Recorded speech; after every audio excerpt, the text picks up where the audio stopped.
Let the music come take us with you.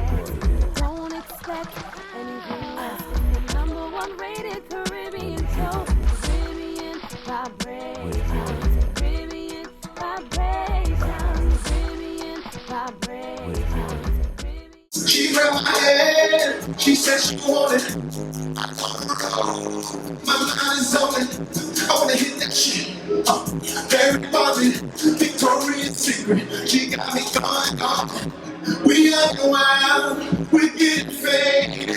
What you doing? Investigating if it's a crowd. Take me with it, cause I'm about to kill it. Premeditated.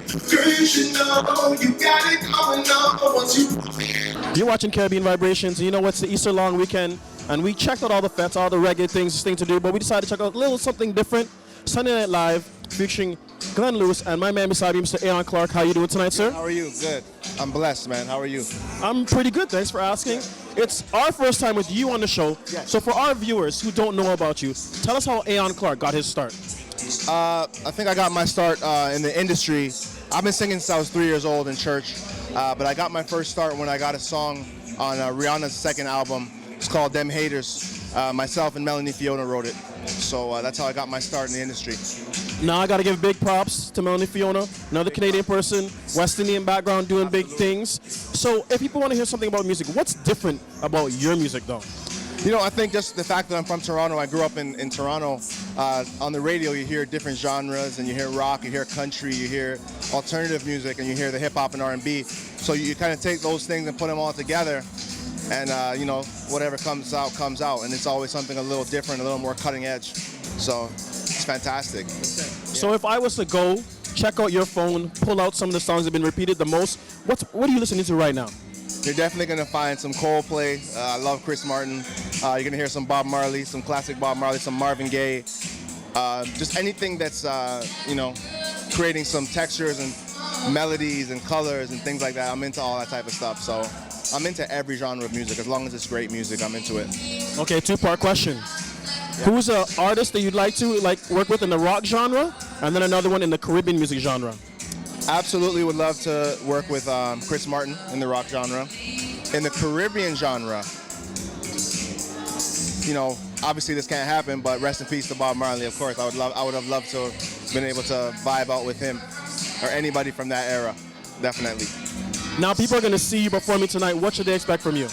You can expect some new music. I've been working in the studio for the past year, coming up with some new vibes, some new sounds. I'm really excited to share them. Also, some classic stuff like Do You Right, and my new single, Ready, that's out on G98.7. They're always playing my music, so it's just going to be a lot of fun.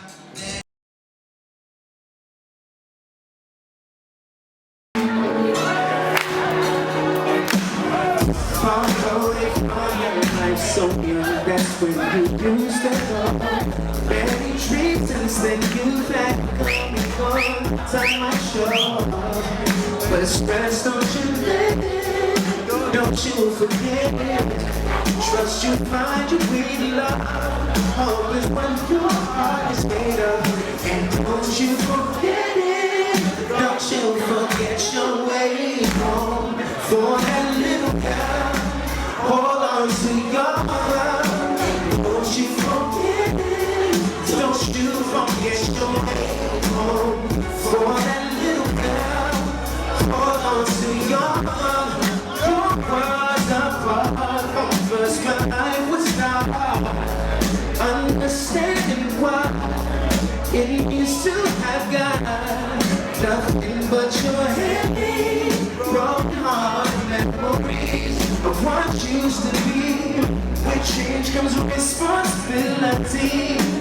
Don't forget where you are, where you've been. Life lessons there made you into a man. And don't you forget it, don't you forget your way home. For that little girl, hold on. Got you. Well, you know, I've been out here supporting the latest album that came out 2013, Moment of Truth. Been doing a lot of spot dates. You know, just finished up a little bit of a European run and doing some dates stateside, and you know, hitting. Obviously, got to hit the hometown, so you know, doing that now. And mostly my focus also has been working on new material for the new album. You know, working towards a new album for 2015. So that's really the focus right now. Well, actually, that's what I got to talk to you about.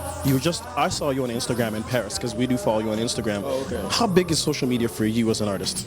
I mean, it's amazing because it creates it's a different type of connection to, you know, fans that essentially you kind of become friends with. You know, it's an intimate kind of connection. It's kind of cool. You know, you're able to share like pockets of your life with people that are interested in the music, but then it's a step further and they get an opportunity to get a glimpse of, you know, what I'm up to, what I'm doing, and it kind of adds a personal touch. Is there a favorite social media? Because some people are big on Twitter, some people are big on Facebook. I mean, I kind of like it all for the fact that all of it's sort of interesting. Like Twitter, you know, you got them 140 characters to get whatever point across or whatever it is that, you know, is sort of like your motto for the day, you know, kind of thing. And, you know, that's kind of a cool way to connect with folks. Facebook, of course, is cool because you can open up and, you know, there's no limitations. You can share whatever it is you're thinking, or, you know, you might have a personal thought that you can put as a part of your notes or whatever it is. So it's maybe a little bit more personal. And then Instagram is just kind of cool because, you know, you can get a little bit creative with the visuals and, you know, getting people to see what you're into, what your likes are, your dislikes, or, you know, what's happening with you, what's important, or what's, you know, what's exciting in your life. So it's all sort of creative. It's a cool way to connect all of them. I like all of them. I mean, you know, it's just, you know, really usually spots I've been to, or, you know, promoters that in that particular, you know, region or whatever it is, people are excited about the music. And, you know, like I've had the opportunity, just coming back from Paris and coming back from London, done the Jazz Cafe and done Biz Art before. And, you know, the reception is always loved, sold out both spots. So, you know, the energy is always great.